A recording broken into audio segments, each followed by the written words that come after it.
Salut, c'est Chasseur. Troisième vidéo de tuto sur les guildes contre guildes.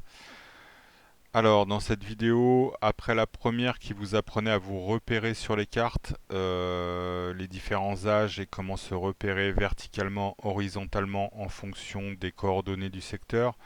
La deuxième vidéo qui vous expliquait si on pouvait, comment savoir si on pouvait attaquer ou pas un secteur. Je vais vous expliquer enfin les bases de l'attaque d'un secteur, comment on pose un siège, comment on défend un secteur et quels vont être les rapports de force pour prendre un secteur.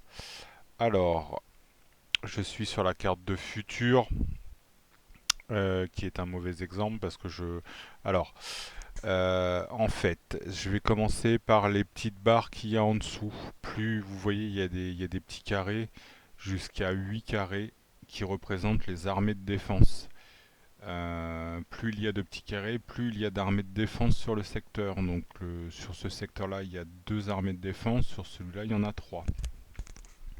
Une armée de défense, ça va déterminer le nombre de combats que l'on doit faire pour prendre un secteur. Pour battre une armée de défense, il faudra gagner 10 combats. Donc sur un secteur, on peut avoir jusqu'à 8 armées de défense. Donc par défaut, on en a 2, ce qui demande de faire 10 combats plus 10 combats, 20 combats pour prendre le secteur. Mais on peut aussi ajouter des armées de défense. Donc il faut pour ça débloquer des emplacements d'armées. Donc là, ça va nous coûter 30 ressources de chaque pour débloquer un spot de défense. Donc ce sont des ressources de trésorerie. Donc toujours les ressources de trésorerie sont importantes et pour poser des sièges et pour placer des armées de défense.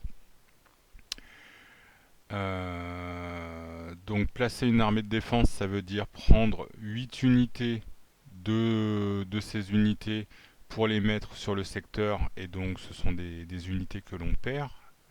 On les donne à la guilde pour défendre le secteur. Et plus il y a d'armées de défense sur un secteur, plus les adversaires devront faire de combats pour prendre le secteur. Donc en pratique, les adversaires, s'ils sont motivés, feront toujours les combats. Le maximum, c'est 8 armées de défense. Il faut faire 10 combats par armée, donc s'il y a 8 armées, il faudra faire 80 combats. S'il y a 10 joueurs en face qui attaquent le secteur, en 8 combats, ils auront vaincu les 8 armées. Donc ils feront ça relativement vite. Par contre, ça va leur prendre plus de temps. Donc éventuellement, ça nous donnera du temps pour essayer de casser leur siège. Casser un siège, ça veut dire, quand le secteur est assiégé, ça veut dire essayer, on va taper sur le secteur et on va essayer de détruire leur armée d'attaque. Une armée de siège comporte elle aussi 10 cases. Il faut gagner 10 combats pour battre une armée de siège. Donc plus on est de défenseurs, plus on peut détruire un siège rapidement. C'est pour ça qu'on a besoin d'être nombreux, que ce soit pour attaquer ou pour défendre. Plus on est nombreux, plus on va battre les armées de défense du secteur rapidement. Plus on est nombreux, plus on va casser un siège rapidement. Donc tout va être une question de nombre de joueurs, de nombre d'armées de défense et voilà, et de rapidité. Donc placer un siège, ça veut dire préparer une armée de 8 unités,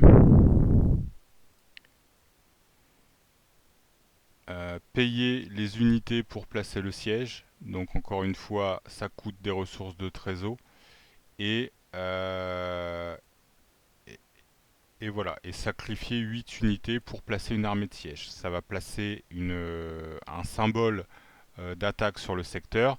Ça donnera comment dire, ça sera un repère visuel pour les autres joueurs de la guilde pour savoir que ce secteur-là est attaqué et qu'ils peuvent eux aussi mettre des combats.